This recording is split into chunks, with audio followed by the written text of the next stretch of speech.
혹시 남해로 여행 계획하고 있으세요? 자연과 감성의 국민 쉼터라는 슬로건처럼 정말 아름다운 곳이죠. 그런데 막상 가려고 계획을 짜다 보면 좀 막막할 때가 있어요. 대중교통으로 다니기엔 구석구석 보기가 좀 힘들고 또 직접 운전하자니 낯선 길에 주차 걱정까지 여행의 설렘이 반쯤 줄어드는 기분이 들기도 하고요. 어떻게 하면 이 멋진 곳을 스트레스 없이 훨씬 더 깊이 있게 즐길 수 있을까요? 오늘 당신이 공유해 주신 자료가 바로 그 질문에 대한 아주 똑똑한 해답을 담고 있는 것 같아요. 남해군이 새로 시작하는 관광택시 사업에 대한 내용인데 이게 단순히 택시 몇 대 늘리는 차원의 이야기가 아니더라고요. 여행의 방식을 완전히 바꿀 수도 있겠다. 뭐 그런 잠재력이 보여요. 네, 이 자료에서 정말 흥미로운 지점이 바로 그거예요. 이건 그냥 교통편 하나 추가한 게 아니고요.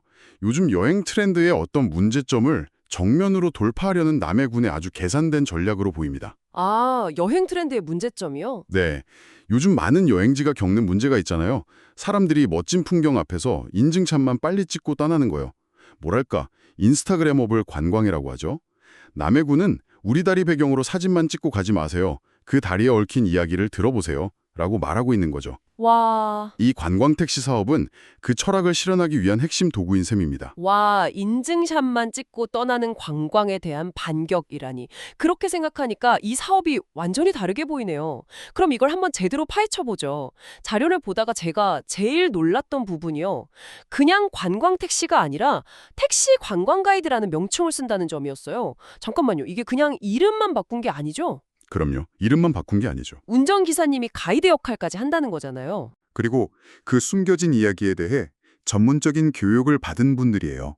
말 그대로 이야기가 있는 여행 안내자인 거죠. 정해진 코스를 도는 그런 패키지 상품과는 완전히 반대 개념이에요. 여행의 주도권이 온전히 여행자, 바로 당신에게 있는 겁니다. 아하. 자료에서도 이 서비스가 어떤 사람들을 위한 건지 명확하게 보여주고 있어요. 북적이는 단체 버스 여행 대신 우리만의 속도로 움직이고 싶은 소규모 그룹. 소규모 그룹이요? 네. 예를 들면 혼자만의 시간을 갖고 싶은 여행객, 아니면 아이나 부모님을 모시고 와서 동선에 신경 써야 하는 가족, 또 친한 친구들끼리 온 서너 명의 그룹 같은 경우죠. 그런 분들에게는 정말 최고의 선택이 될 수 있겠네요.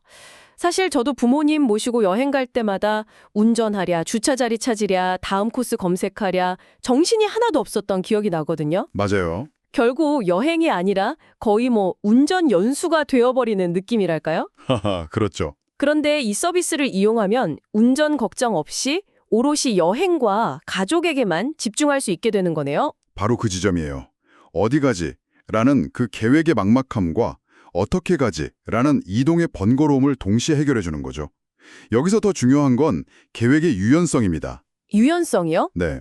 자료에 관광객과 가이드가 협의하여 탄력적으로 조정 가능이라는 문구가 있는데 이게 핵심입니다. 여행이라는 게 계획대로만 흘러가잖아요. 오히려 예상치 못한 순간에 진짜 즐거움을 만나게 되고요. 여기가 정말 재미있어지는 부분인데요. 예를 들어 당신이 독일 마을을 둘러보고 다랭이 말로 가는 길이라고 한번 상상해 보세요. 그런데 길가에 우연히 정말 계획이 없던 작은 폭우가 눈에 들어왔는데 너무 아름다운 거예요. 있죠. 그런 순간이. 보통 때 같으면 예쁘다 하고 그냥 차창 밖으로 스쳐 지나가야 하잖아요. 맞아요. 아쉽지만 어쩔 수 없죠. 하지만 이 택시를 탔다면 기사님, 저기 잠깐만 세워주실 수 있어요. 10분만이라도 저 풍경 좀 보고 가면 안 될까요? 이게 가능하다는 거죠. 거기서 한 걸음 더 나아갈 수도 있죠. 더요? 네. 가이드 기사님이 먼저 제안을 하는 거예요. 원래 가시려던 식당도 유명하지만 지금 이 시간에 이 길을 지나는 김에 정말 현지 어부들만 가는 작은 식당이 있는데 거기서 끓여주는 해물라면이 정말 끝내줍니다. 한번 들러보실래요? 와, 이런 즉흥적인 제안이야말로 진짜 로컬 여행의 묘미죠. 인터넷 검색으로는 절대 얻을 수 없는 경험이고요. 그렇죠. 이런 예상치 못한 발견들이 모여서 평범한 여행을 인생 여행으로 만드는 결정적인 차이를 만들어냅니다. 와, 듣기만 해도 설레네요. 정해진 스케줄을 그냥 해치우는 여행이 아니라 정말 살아있는 생물처럼 계속 변하고 자라나는 여행이 되는 거군요. 자, 그럼 이렇게 멋진 서비스, 구체적으로 어떻게 이용할 수 있는지 현실적인 부분도 좀 짚어봐야겠죠? 네, 그래야죠. 제가 자료를 보니까 운영 기간이 2026년 1월 8일부터 시작해서 예산 소진 시까지라고 되어 있어요. 총 10대가 운영되고요. 그 예산 소진 시까지라는 조건에 주목할 필요가 있어요. 아, 그게 뭔가 의미가 있나요? 네. 연중 상시 운영이 왕시되지만 만약 이 서비스가 입소문을 타서 폭발적인 인기를 끌게 되면요. 예상보다 일찍 마감될 수도 있다는 신호로 읽을 수 있습니다. 아, 그러니 남해 여행 계획이 있다면 마냥 미루기보다는 조금 서두르는 게 좋을 수도 있다는 거죠. 그렇군요. 또 한 가지 재미있는 건 운영 방식이에요. 이 택시 10대가 관광객만 기다리며 주차장에서 대기하는 게 아니에요. 그럼요. 평소에는 똑같이 일반 손님을 태우는 택시 영업을 하다가 관광 택시 예약이 접수되면 그 업무를 우선적으로 수행하는 방식이죠. 아하, 굉장히 스마트한 방법이네요. 한정된 자원을 정말 효율적으로 쓰는 거군요. 그렇죠. 관광객이 뜸한 비수기나 평일에도 택시가 멈춰 있는 게 아니라 계속 수익을 내니까 기사님들 입장에서도 안정적이고 사업 전체의 지속 가능성도 높아지겠어요. 맞아요. 그리고 이 사업의 목표가 어디를 향하고 있는지는 이용 대상을 보면 더 명확해져요. 이용 대상이요? 네. 남해군회에 다른 지역의 주민등록을 둔 관광객으로 이용 자격을 한정하고 있거든요. 아, 남해 군민은 이용할 수 없는 거군요. 네, 맞습니다. 이건 철저하게 외국 관광객을 끌어들이고 그들이 남해에 하루라도 더, 1시간이라도 더 편안하게 머물면서 돈을 쓰게 만들려는 거죠. 지역경제 활성화라는 큰 그림과 정확하게 맞닿아 있는 설계인 겁니다. 오케이. 그럼 이제 가장 중요한 질문을 해야겠네요. 듣다 보니 정말 솔깃한데 솔직히 전담 가이드가 딸린 프라이빗 투어라고 하면 왠지 비쌀 것 같다는 생각이 먼저 들거든요. 그렇죠, 아무래도. 당신도 아마 지금쯤 비용이 얼마일지 가장 궁금할 것 같아요. 제가 자료에서 가격을 보고 좀 놀랐는데 기본 4시간 이용에 관광객 부담금이 6만 원입니다. 4시간에 6만 원. 네, 시간 추가는 시간당 2만 원이고요. 4시간에 6만 원이라 어떻게 생각하세요? 이게 정말 합리적인 가격일까요? 저도 처음엔 6만 원 하고 잠시 생각했어요. 하지만 이건 혼자 타는 택시가 아니라는 걸 기억해야 해요. 이 서비스의 주 타겟은 2명 이상의 소규모 그룹이잖아요. 아, 만약 친구 셋이서 여행을 갔다고 생각해 보세요. 1인당 2만 원만 내면 되는 거예요.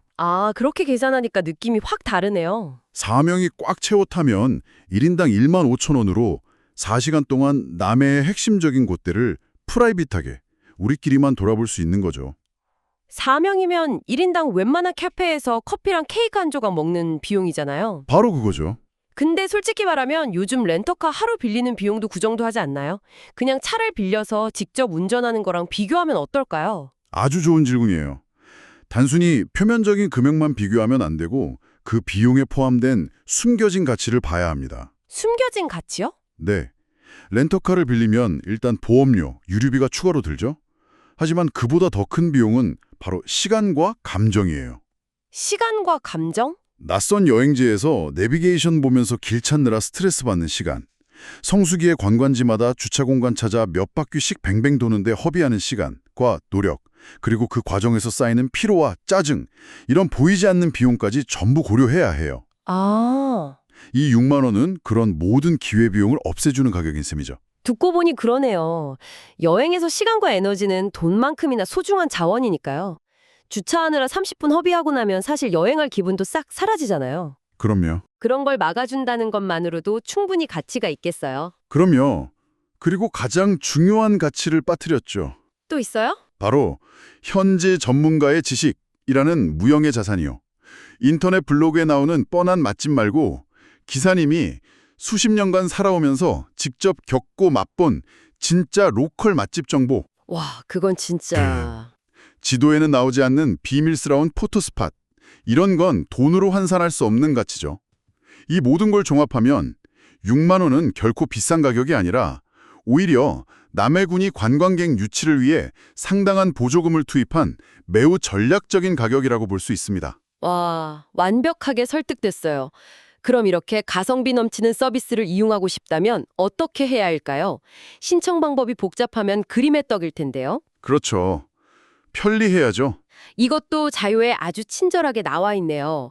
남해군 문화관광 공식 누리집에 접속해서 관광택시 가이드 메뉴를 통해 온라인으로 간단하게 신청하면 된다고 해요. 아, 온라인으로 되는군요. 네.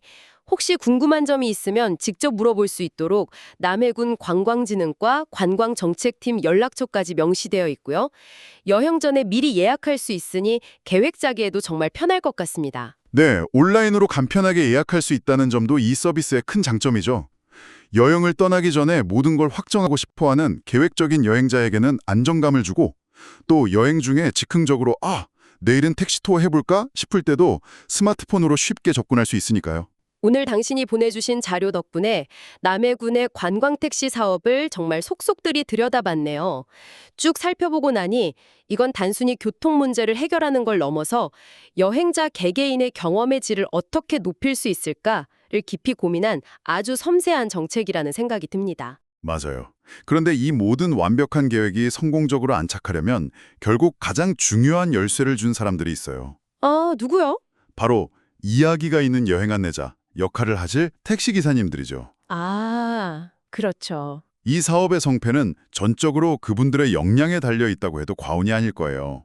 아무리 시스템이 좋아도 만약 가이드가 무뚝뚝하거나 준비된 이야기가 부실하다면 여행 경험의 질은 떨어질 수밖에 없으니까요. 정말 중요한 지적이네요. 남해군이 앞으로 이분들을 어떻게 교육하고 동기를 부여해서 정말 자부심을 가진 남해 스토리텔러로 만들어낼 것인가가 가장 큰 과제이자 성공의 관건이 될 겁니다. 정말 중요한 지적이네요. 결국 사람이 하는 일이니까요. 자, 마지막으로 당신에게 생각해 볼 만한 질문을 하나 던져드리고 싶어요. 오늘 우리가 살펴본 이 내용은 여행에서 무엇을 보느냐만큼이나 어떻게 여행하느냐가 중요하다는 걸 보여주는 것 같아요. 만약 당신이 이 남해 관광 택시를 타고 여행을 시작하게 된다면 운전대를 잡은 가이드에게 어떤 첫 질문을 던지고 싶으세요? 제일 유명한 곳으로 가주세요. 같은 평범한 질문 말고요. 당신의 남해 여행을 그 누구와도 다른 아주 특별한 경험으로 만들어줄 당신만의 첫 질문은 과연 무엇일지 한번 상상해 보시는 건 어떨까요?